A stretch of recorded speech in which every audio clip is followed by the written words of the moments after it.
National Defense Minister Bill Blair is making an announcement in Etobicoke. Let's listen live. In the United States, across Europe, and certainly Canada is among and perhaps even foremost among them in our unrelenting support of Ukraine and trying to find ways that we can do a better job of providing them with what they need. I also had the opportunity as well to attend the Munich Security Conference over the past weekend. And as we met, all of us were keenly aware that in just a few days we will mark 2 years, a tragic anniversary, since the February 24th, 2022 invasion of Ukraine by Russia, when they began their illegal full-scale invasion of that sovereign country. But although it is a somber occasion, it's also an occasion but we must acknowledge the incredible courage, the resiliency, and the steadfast efforts of the Ukrainian people and hopefully of their international partners to support them. In Munich, we heard directly from Ukraine's President Vladimir Zelensky. And I will tell you, it is a point of inspiration for me to be at the table with him when he speaks with such passion and commitment. And one of the things he said to us is that February 24th could have marked the end of the world as we know it. A world bound by rules, the rules that have kept us safe, rules that are meant to protect life. But he continued, Ukrainians have proven that we can force Russia to retreat and that we are capable of restoring those rules. And they were words of inspiration. I believe absolutely that Canada has a responsibility to help Ukraine win back its territory and to defend those global rules that for over 70 years have kept the world safe. Because those rules don't simply just protect Ukraine. They protect Canadians, Americans, they protect Europeans. They protect people from all around the world. Ukraine is not only fighting to defend itself, they're fighting to defend us all. And for that reason, Canada has and will continue to step up.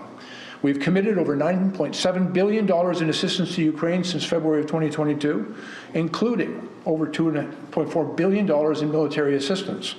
We've sent our tanks, we've sent artillery, guns, ammunition, and so much more. But we cannot stop. We need to keep going. We need to do more. I was very pleased. One of the coalitions that Canada belongs to is the Aircraft Coalition that's going to be providing and training Ukrainian fighters on the F-16 jets. Now, Canada doesn't have any F-16 jets. So previously we contributed nearly $30 million to that coalition to help acquire those jets. We're providing English language training to those Canadian fighter pilots. We're also providing Canadian technology through simulators training. But we need to do more. And so just last Thursday, I went to NATO and I have delivered to them 60 million Canadian dollars in order to provide support to those planes so that we can maintain them, that we can have the maintenance and the parts that we need to make sure that they're viable. And in my conversation with our allies, the Ukrainians are currently flying those F-16s over European skies, and soon will be ready to bring that capability to Ukraine and the fight against Russia. Today, I am also very pleased to be making another announcement because Canada is not going to stop. We're still working very closely with Ukrainians and all of our international partners to provide them with what we need. And one of the things that we have seen, I was explaining to Alicia today, among my NATO partners, our discussions are that no one knows how to fight the Russians better than the Ukrainians because they've been doing it for 2 years. They have been ingenious. The ingenuity of Ukrainian fighters and their industries utilizing unmanned aerial vehicles, drones, in taking that fight to Ukraine and defending their sovereign territory has been nothing short of extraordinary.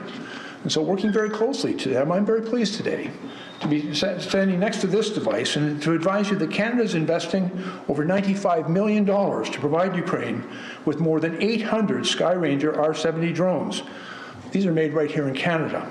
This is a multi-rotor drone. It's developed, engineered, and manufactured at Teledyne, a Canadian company in Waterloo, Ontario. I'd like to take a moment, if I may, first of all, to give a special shout-out to our colleague, Bartis Chager. She's the local member of Parliament for Waterloo. Okay, so as we approach the 2-year mark of the Russian invasion of Ukraine, Defense Minister Bill Blair announces that Canada will donate over 800 drones to Ukraine. This is valued at over $95 million.